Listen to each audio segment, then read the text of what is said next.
Alright, first thing you want to do is drain all our tanks. Okay. Alright. So you want to find your fresh water tank drain. Okay. Right here's your fill. So the drain's going to be somewhere around here, just like there is right here. Alright, we're going to drain that. Basically what you do is just open that up and just leave it open the rest of the year, the rest of the winter. Okay. Because that way, especially like when you guys are taking us home, whatever's left in the tank as you're going down the road is going to work its way out, and then the tank can breathe. Great. Water heater will be the next thing. What we need to do before we drain that is to make sure the electric side's off and to make sure that the water pump is off. Okay, so water pump off and electric off. And so that's going to be... If you, right here, and your gas is on too, so we're going to turn all that off. If you leave your electric side on and you drain the tank, you're going to burn out your heating element. Okay. Just as when you go to use the electric side, you always want to make sure there's water in the tank. Great. So. And turn the pump off, so that way when we relieve the pressure on this, it's not going to keep pumping water out. Okay. So what you're going to do is relieve the pressure by pulling that up. Yep. All right, and then we're going to close that back off, and we're going to take that drain plug out. Right. So, I always use a 24 millimeter or 15-16 socket. Okay. If you can get a small pair of channel locks in there, that'll work too. Go the right way.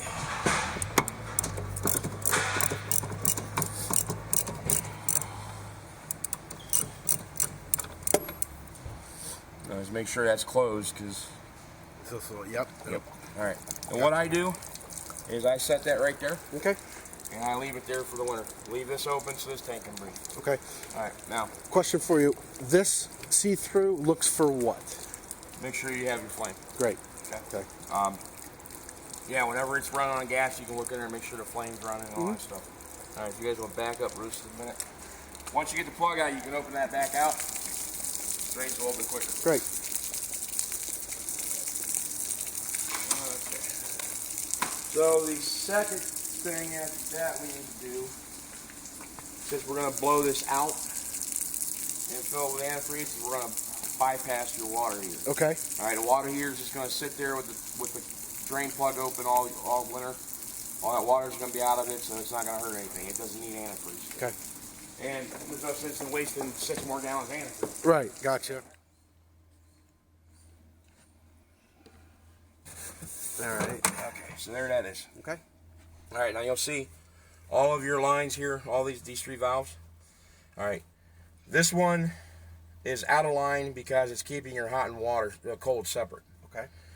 These other 2 are in line because it's letting your cold go into the tank and it's letting your hot come out. Right. We got a bypass going into the tank. Yes. So we're gonna turn these 2 out of line. Okay. So there's 2 down there. There's one here, one here. All right. So that's not gonna let any antifreeze go into the tank, and it's not gonna let it go in through the top either. So then what we're gonna do, this middle one, is we're gonna open it up. So when you're bypassing, you're actually closing this top and bottom one, and then you're opening the middle. Because what that's going to do is that's going to join your hot and cold together. Gotcha.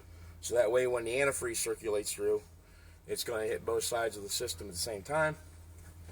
And that's usually why you only need 2 to 3 gallons of antifreeze. Got it. Yeah. Perfect. Beautiful. Is we're going to get ready to blow the system out with compressed air. And we're going to hook the air up outside. Okay. Now, I've seen some people do it by turning the water pump on. Yeah. Is that a way that you can do it, or? It's a way you can do it, but you're not going to get it all out like you should. Okay. What I do is, this is just a regular RV water pressure regulator. Okay. And then I have this little guy on the end of it. You can get these in our parts store. And it just screws on there. And then what we'll do is this will actually hook on through your city water hookup. And that's where we're going to blow from? Yeah. Okay. But we're going to go in and open one of the faucets up real quick before we hook the air up to it. Cold side of the kitchen sink. Okay. Only because that's the way the old man taught me how to do it. So, become force of habit. Now, do you want me to, do I open up any we got to open up any of the other stuff? Not right now. Not right now? Yeah, okay. we'll go ahead and hook the air up and then we'll come in and do that. All right. And might as well go ahead and hit this while we're out here.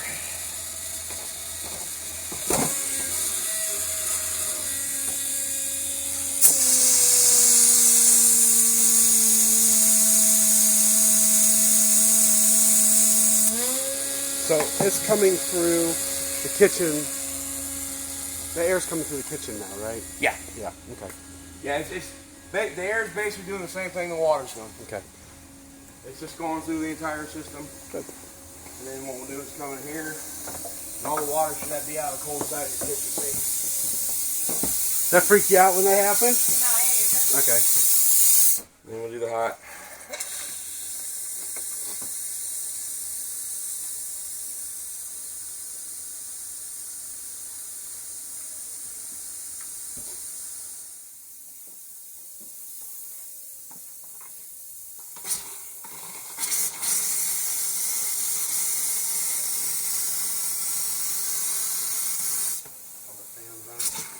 Yeah.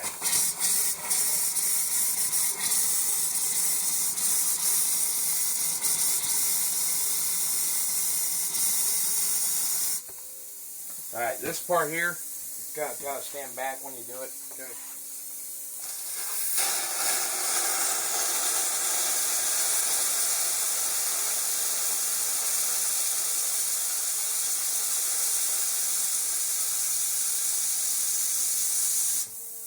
Good. And then when I do showers, Everything on the ground. if I can, I'll try to either get it in the sink or in the toilet Okay. because it's a lot less you gotta wipe up off the bottom of the tub for. Gotcha.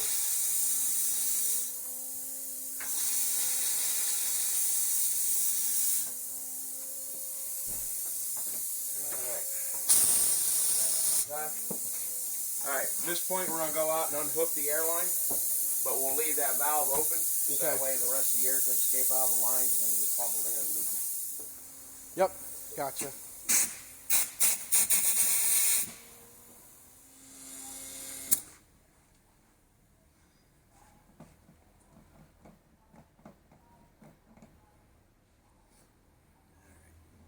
There. Let's hook up our antifreeze. And like I said, the nice thing about these Grand Designs is they actually put the winterizing hoses already on the pump. Okay. Unfortunately, what you might want to do is I'm still going to have to go get my other hose Okay. because they put these fittings on here like this. And they won't fit it won't through. fit in there. Gotcha. So you want to take a utility knife and shave them off. Okay. It's not going to hurt any. Okay, this line here, that's coming off of your fresh tank. So when you turn the pump on, it's pumping the water out of the tank into this line going into the water system. So when this valve's in line, this line's open. So we'll turn this valve this way, closes off your freshwater line, opens up your winterizing line. So they've made it pretty simple. Yeah. Okay, so economically and time-wise,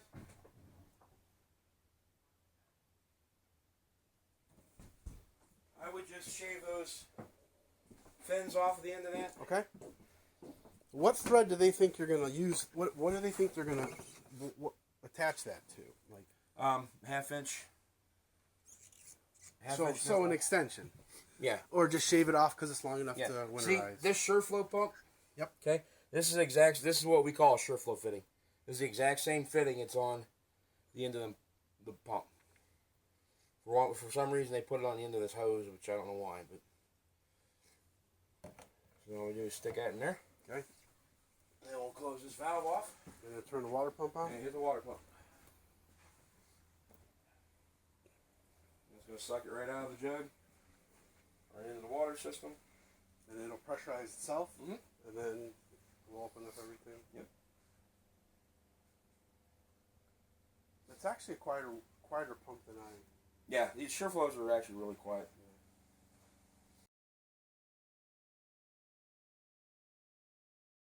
And what I do is I just go ahead and switch this over. Good. What's going to happen is there's going to be a spot in that hose from taking it out, where the pump's going to hit air, you're going to hear it go dry, and it's going to start sucking that other jug right through. Okay, gotcha. So basically, just turn them on. Do you see pink coming out? That's the easy one, close to There, it. it just went dry. And then now it's coming back up. And that's just the air. That's the air line from the. Now, a lot of times, you'll still have a little bit of water, so you're going to see that water push out before the antifreeze comes through. Gotcha. Because even blowing it out, you're not going to get every single little drop of water out of it until you start pushing the antifreeze.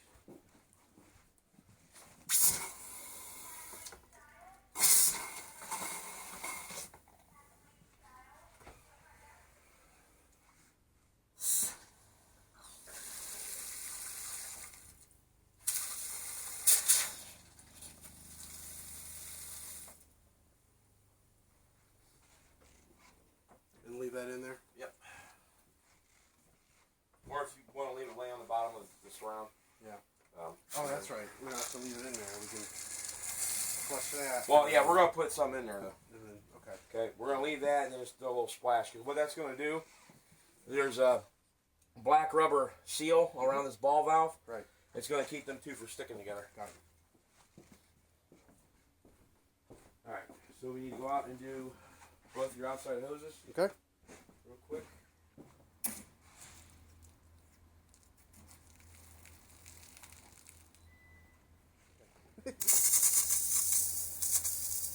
So what I normally do is I unhook these, Right. and we'll clean that up. Okay. And then what I do is I just blow this hose out.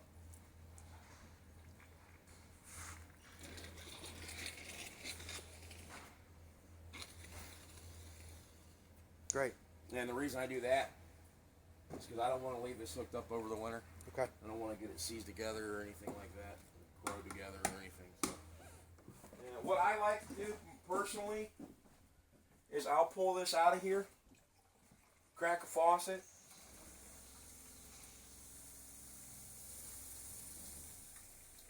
and run the pump dry.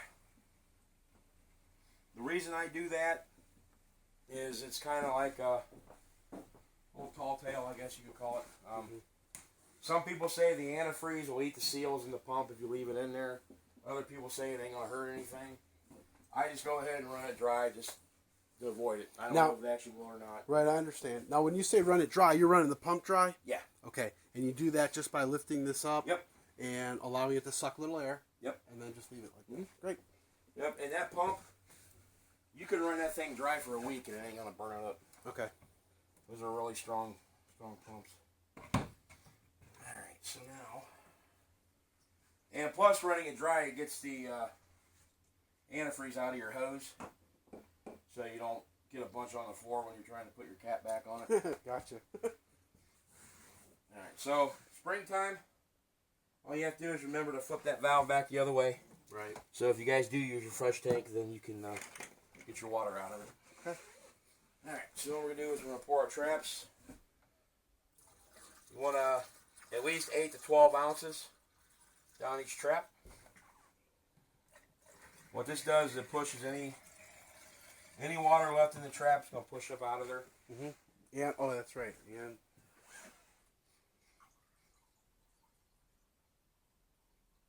I'm going to grab a little bit more for okay, you. that's fine.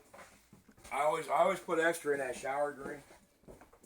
Because if that does crack, it's a lot harder to replace and a lot harder to get to than all the rest of them. Right. Leave your bag here then, okay? Okay. Splash a little extra down in there.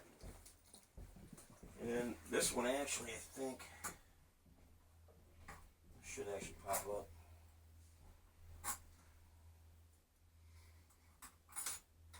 And that way I don't have to worry about getting all over the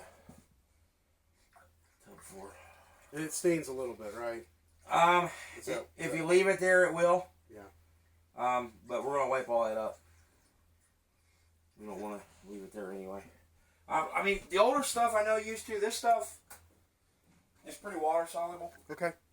So it seems I've had it where it's kind of like become a sticky gel from sitting, but as soon as you hit water to it, it just dissipated and ran down the drain. So